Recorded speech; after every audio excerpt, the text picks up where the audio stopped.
달이 2개가 된다면 무슨 일이 일어날까요? 지금 이 순간 당신은 밤마다 하나의 달이 만들어내는 기적 위에서 살아가고 있습니다. 당신은 지금 옥상에 서 있습니다. 밤 11시, 서울 어딘가의 낡은 옥상입니다. 빨랫줄에 걸린 셔츠가 바람에 살랑거리고 멀리 도시에 불빛이 낮게 깔려 있습니다. 별 몇 개가 보이고 그 위에 크고 둥근 보름달이 떠 있습니다. 그런데 그 달 옆에 또 하나의 달이 떠오르기 시작합니다.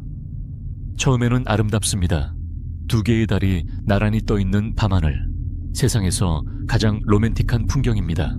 연인들이 사진을 찍고 시인들이 붓을 들고 전 세계가 하늘을 올려다보며 숨을 참습니다. 그 아름다움은 딱 하룻밤입니다. 2번째 날 아침부터 지구는 소리 없이 무너지기 시작합니다.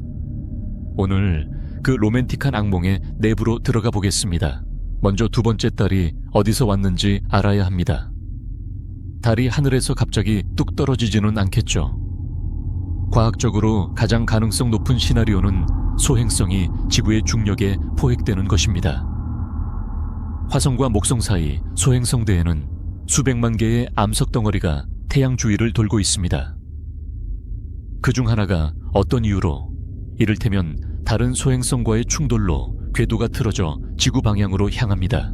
처음 탐지된 순간 전 세계 우주기관에 비상이 걸립니다. 천문대 관측사가 모니터를 응시하며 말합니다. 이 천체의 궤도가 지구 궤도와 교차합니다. 충돌 경보가 울립니다.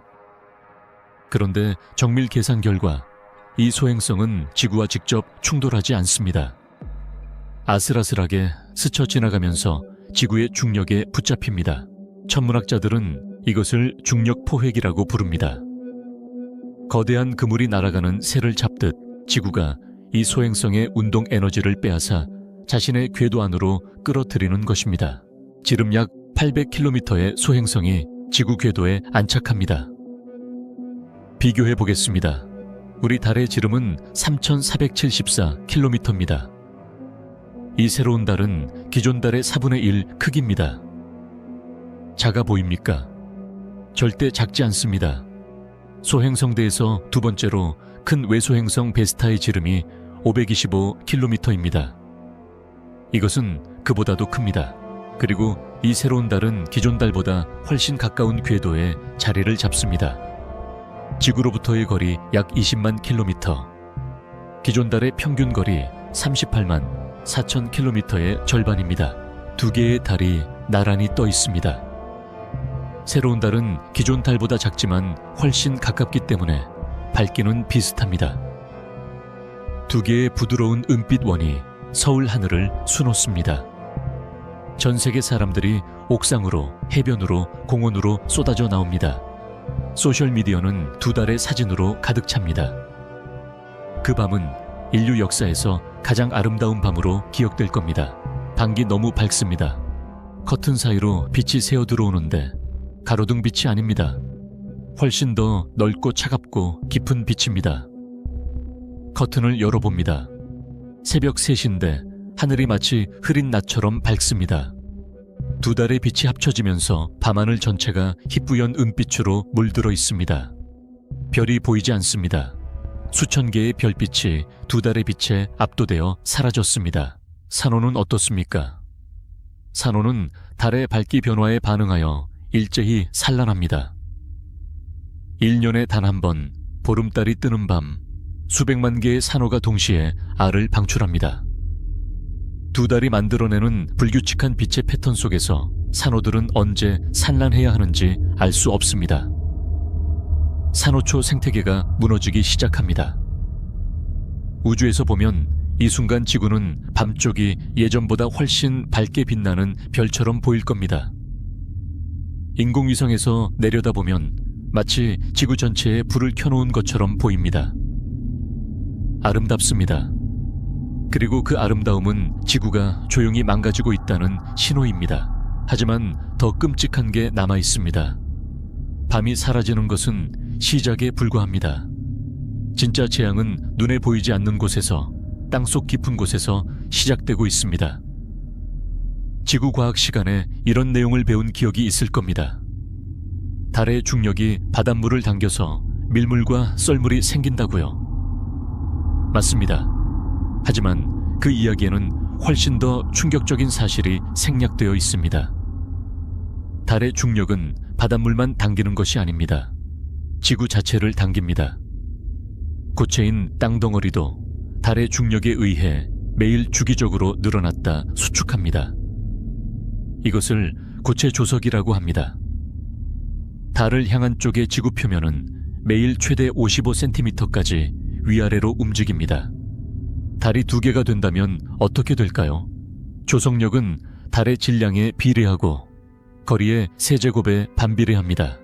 새로운 달이 기존 달의 4분의 1 크기이고 절반 거리에 있다면 조석력은 기존 달과 거의 맞먹습니다. 지구가 받는 조석력이 2배 이상 증가합니다. 고체 조석 진폭이 55cm에서 1m 이상으로 늘어납니다. 지금 당신이 서 있는 이 땅이 매일 1m씩 파도처럼 출렁입니다. 2번째 달이 안착한 지 6개월이 지나면 지진 빈도가 급격히 증가합니다. 현재 지구에서는 1년에 규모 7 이상의 대지진이 약 15번 발생합니다. 2달의 조석력이 가해진 지 1년이 지나면 이 수치가 3배에서 5배로 증가합니다. 지구는 매주 어딘가에서 대지진을 겪습니다. 한국은 지진 안전지대로 알려져 있습니다. 하지만 2016년 경주 지진과 2017년 포항 지진이 보여줬듯 한반도에도 활성 단층이 존재합니다. 2달의 지속적인 조석 스트레스는 이 숨어있던 단층들을 하나씩 깨웁니다. 그리고 오랫동안 잠들어 있던 화산들이 깨어나기 시작합니다. 당신은 지금 부산 해운대에 있습니다. 발밑으로 모래사장이 바닷물에 잠겨가고 있습니다. 밀물입니다. 그런데 이것은 당신이 알던 밀물이 아닙니다. 평소라면 6시간에 걸쳐 서서히 들어오던 물이 2시간 만에 같은 높이까지 차오릅니다. 그리고 그 높이가 예전보다 훨씬 높습니다. 현재 지구에서 조석 진폭이 가장 큰 곳은 캐나다의 펀디만입니다.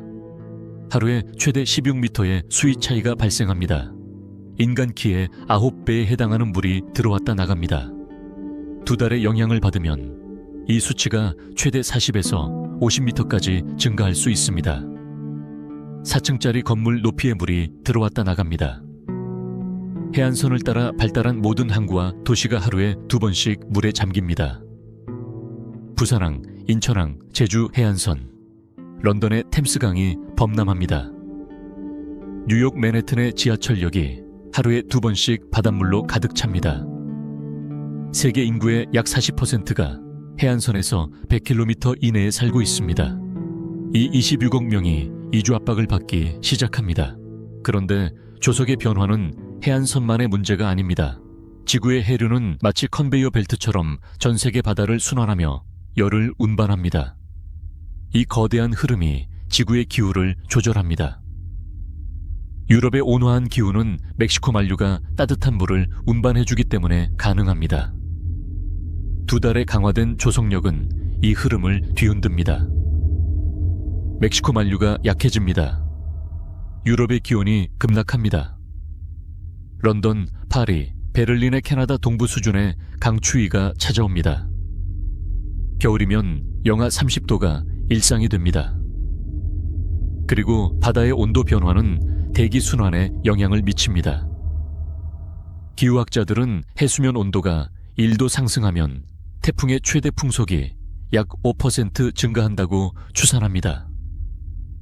교란된 해류가 만들어내는 비정상적인 온도 분포는 역사상 유례없는 규모의 태풍을 탄생시킵니다. 풍속 시속 400km를 넘는 태풍이 가능해집니다.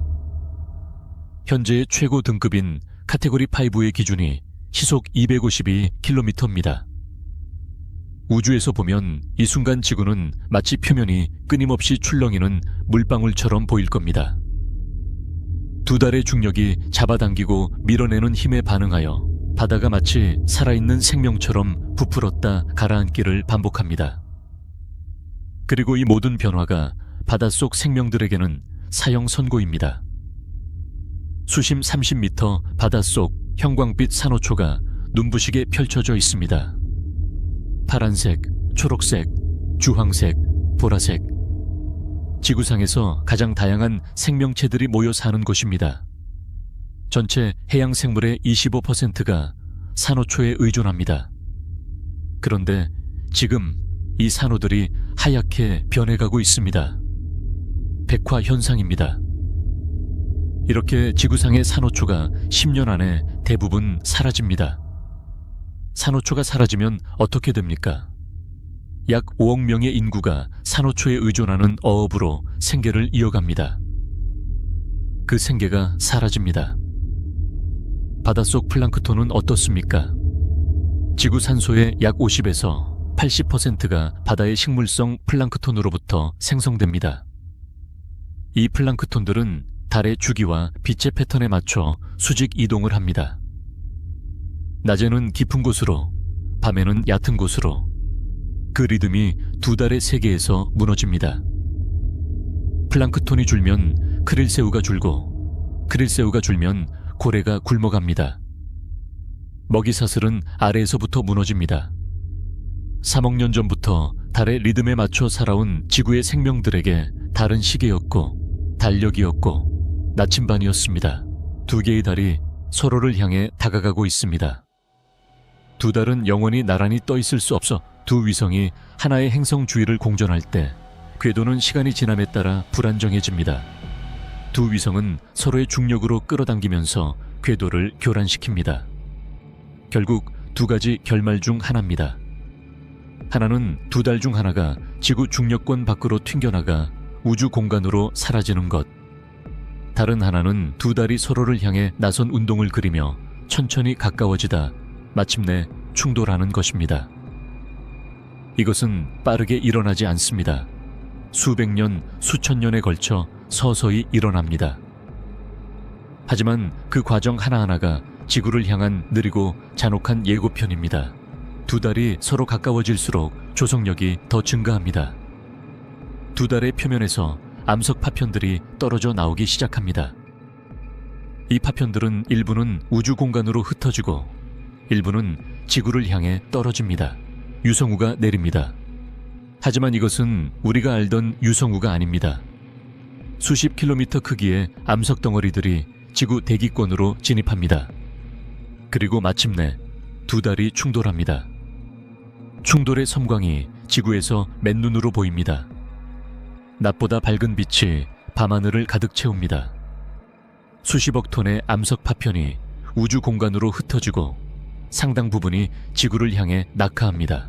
그 파편들이 떨어지기 시작하는 순간 지구의 밤하늘은 인류가 본 가장 장엄한 광경을 보여줍니다. 수백만 개의 불덩어리가 대기권을 가르며 떨어집니다. 은하수보다 찬란하고 불꽃놀이보다 화려하고 그 어떤 인간의 예술보다 압도적입니다. 그것은 지구에서 인간이 목격하는 마지막 아름다운 밤하늘입니다. 충돌 이후 두 달의 잔해들이 지구 주위에 거대한 고리를 형성합니다. 마치 토성의 고리처럼 한동안 지구는 찬란한 고리를 가진 아름다운 별이 됩니다. 오늘 밤 달을 바라보며 이야기를 마치겠습니다. 오늘도 끝까지 함께 해주셔서 감사합니다.